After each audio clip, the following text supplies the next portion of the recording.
Assalamualaikum warahmatullahi wabarakatuh. Selamat datang kembali di channel Falah Pilih Yuda. Nah, di video kali ini saya ingin menanggapi banyaknya pertanyaan teman-teman seputar pemberkasan, terutama mengenai perbedaan data antara KTP, KK, ijazah, dan lain-lain sebagainya. Nah, daripada saya capek-capek membalas satu persatu komentar kalian dengan pertanyaan yang sama, nah di sini saya akan mencoba menjawabnya sekaligus, terutama untuk permasalahan perbedaan data antara KTP, KK, dan identitas lainnya yang nantinya akan kalian gunakan pada masa pemberkasan CPNS di 2019 yang dilaksanakan di 2020 ini pastinya. Nah, sebelum saya jawab pertanyaan kalian tersebut, ada baiknya buat kalian yang belum subscribe channel saya ini, silahkan untuk kalian subscribe terlebih dahulu. Jangan lupa pula untuk kalian nyalakan loncengnya, biar kalian selalu mendapatkan notifikasi terupdate dari channel saya ini. Terutama untuk kalian yang sedang mencari informasi seputar CPNS, baik itu CPNS 2019 yang sedang berlangsung, ataupun CPNS di tahun-tahun selanjutnya. Baiklah teman-teman, tanpa memperpanjang waktu lagi, saya akan mencoba menjawab beberapa pertanyaan. Misalnya, banyak yang bertanya di kolom komentar, Bang, bagaimana kalau misalnya nama di KTP berbeda dengan nama di KK? Atau, Bang, bagaimana misalnya tempat lahir di KTP dan juga di ijazah atau dokumen lainnya juga berbeda? Nah, sebenarnya jawabannya sangat simpel ya. Jawabannya paling tepat untuk menjawab pertanyaan ini adalah silakan teman-teman perbaiki dulu data-data yang salah tersebut. Mumpung masih banyak waktu untuk kalian semuanya mempersiapkan itu semua ya. Waktu rentang antara sekarang hingga pemberkasan kira-kira masih 1 atau 2 bulan lagi.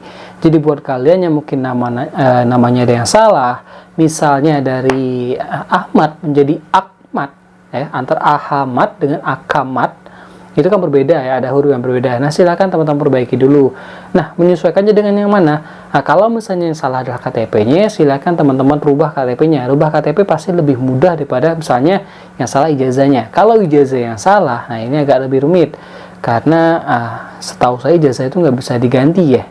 Nah, makanya kalau misalnya ijazah yang salah, teman-teman bisa melampirkan surat pernyataan dari kampusnya teman-teman atau sekolahnya teman-teman. Tapi kalau yang salah adalah KTP atau KK atau akta lahirnya, silakan teman-teman datang ke Dukcapil daerah teman-teman, lalu teman-teman lakukan perubahan data. Dan saya rasa prosesnya nggak terlalu lama-lama banget ya, mungkin 1 atau 2 minggu sudah selesai kalau di daerah saya seperti itu. Nah, bagaimana kalau kejadiannya ada yang bertanya kota lahirnya berbeda? Kota lahirnya berbedanya seperti ini, misalnya ada kecamatan A itu merupakan bagian dari Kabupaten B. Jadi misalnya kecamatan A adalah bagian dari Kabupaten B.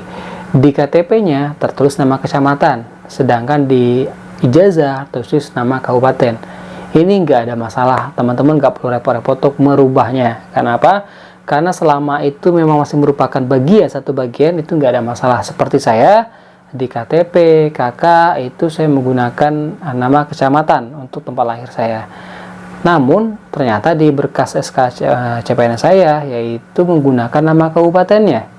Itu artinya nantinya data yang akan digunakan adalah data kabupatennya. Jadi jika teman-teman di KTP-nya misal tertulis nama kecamatan atau desa untuk tempat lahirnya, nggak ada masalah selama itu memang masih merupakan daerah yang sama, daerah yang sama dengan kabupaten. Misalnya dengan kabupaten yang ada di ijazah, karena ijazah biasanya juga kadang ada yang mengikuti kabupatennya. Nah, seperti itu. Lalu bagaimana lagi misalnya dengan pertanyaan ketika sebelum mengikuti CPNS ini KTP-nya masih belum menikah, sedangkan saat ini sudah menikah dan KTP-nya belum dirubah. Nah, saran saya seperti yang saya bilang di awal tadi, silakan perbaiki dulu ya. Kalau cuma berubah status gitu, prosesnya saya rasa sangat cepat ya. Saya kemarin juga proses 1 atau 2 minggu udah kelar. Namun sebenarnya ini nggak jadi masalah teman-teman mau status KTP-nya menikah atau belum secara pemberkasan. Karena apa? Kecuali instansi teman-teman mensyaratkan bahwa teman-teman tidak boleh sudah menikah. Nah, itu baru kemungkinan teman-teman yang sudah menikah bisa dianggap gugur ya, karena tidak sesuai dengan persyaratan. Namun selama instansi tersebut tidak mensyaratkan teman-teman untuk tidak menikah, sebenarnya tidak ada masalah antara KTP belum menikah dengan status sebenarnya teman-teman yang sudah menikah. Namun akan jadi sangat disayangkan ketika nanti untuk pengajuan tunjangan keluarga ya. Perlu teman-teman ketahui, walaupun teman-teman masih CPNS, teman-teman nantinya juga akan mendapatkan tunjangan keluarga. Nah, untuk dapat tunjangan keluarga ini, silakan teman-teman rubah lagi KTP-nya dari yang awalnya belum menikah menjadi menikah.